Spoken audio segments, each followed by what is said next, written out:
गणपति जी को रही मनाए, शिव शंकर कैलाशपति और गौरी माँ को वारी जाऊं, ज्योति पांडे कथा सुनाती। सुनिए भक्तों चित्त लगाए, लिखता है लोकेश प्रजापति। गुरु चरणों का ध्यान लगाए, सीता माँ की कथा सुनाऊं। कैसे गई धरती में समाए, सीता माँ की कथा सुनाऊं।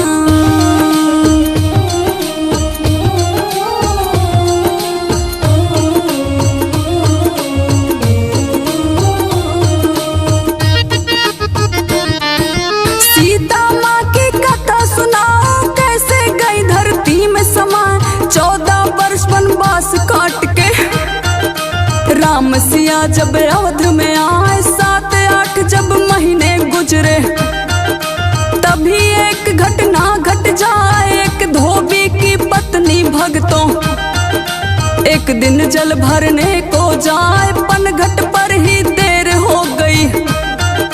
बैठी सखियों से बतलाए, घर पहुंची कुछ देर से वो जब, धोबी को रहा क्रोध सताए, सीता माँ की कथा सुना।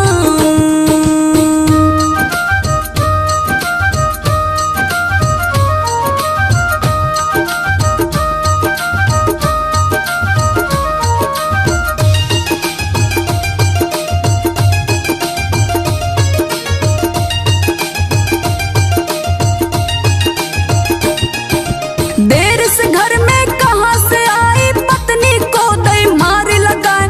तरह तरह के लगा के लांछन और चरित्रहीन दिया बताए। क्रोध में मर्यादा वो भूला, बोला मैं तो राम हूं ना, लंका में रह आई सीता। फिर भी राम ने ले अपनाए, धोबी की वो सारी बातें। सारे अवध में चर्चा छाए, फिर तो और भी लोग नगर के तरह तरह रह बात बनाए। पता लगा जब रामचंद्र को,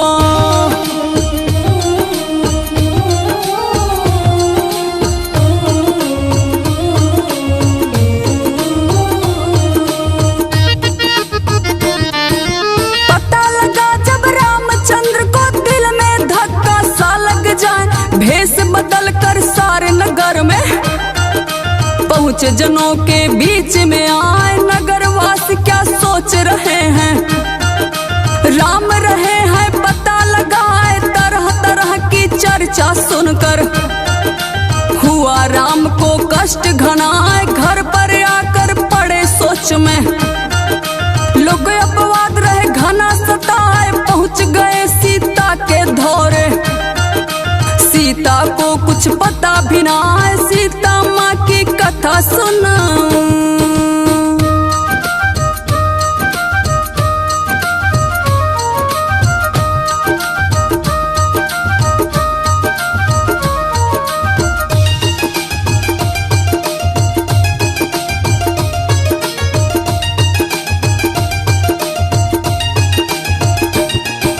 सीता बोली प्राणनाथ से, तुम क्यों हुए उदास भला।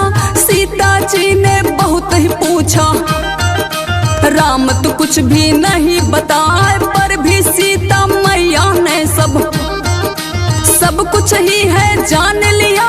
कैसी चर्चा हुई अवध में, जब सीता को पता लगा। पतिव्रता सीता को जनता कैसे लांछन रही लगाए। पर जब बात जो आई धर्म पर, एक विचार है लिया बनाए। अब मुझको इस अवधपुरी में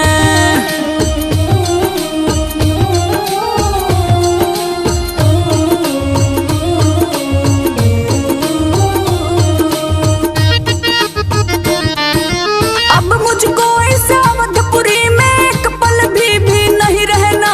सीता माँ ने बन जाने को भगवा भेष है लिया बनाए। राम को दुख तो हुआ है भीतर, पर मुख से कुछ कहते ना। लक्ष्मण से बोले रथ लाओ, उसमें सीता को बैठाए। तमस नदी के जाओ किनारे।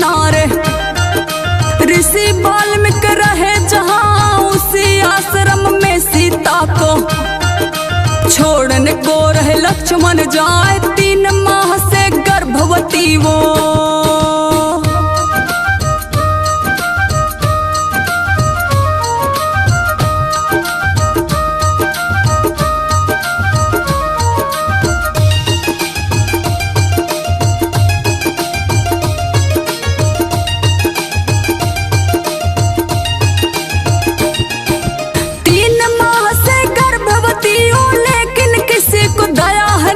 लक्ष्मण रोते रोते जा रहे पर कुछ भी वो कर नहीं पाए। पहुंच गए जब ऋषि आश्रम। लक्ष्मण बोले सुनियो माँ, मैं भी साथ में रहूं तुम्हारे। सीता माँ अब रही समझाए, जो देवर तुम यहाँ रहोगे राम को कौन संभालेगा। और दूसरी बात है देवर, तुमको राम की आज्ञा ना है, मुझको मेरे महल पे छोड़ो।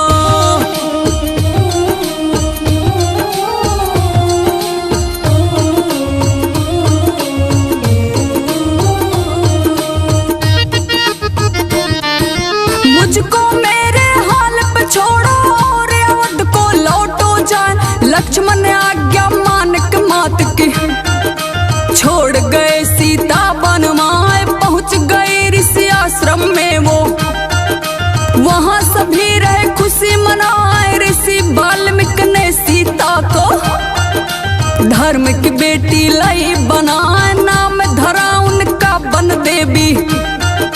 समय गुजरता रहा है जाए, 6 महीने के बाद में भक्तों सीता ने 2 पुत्र जनाए। सीता माँ के दोनों बेटे।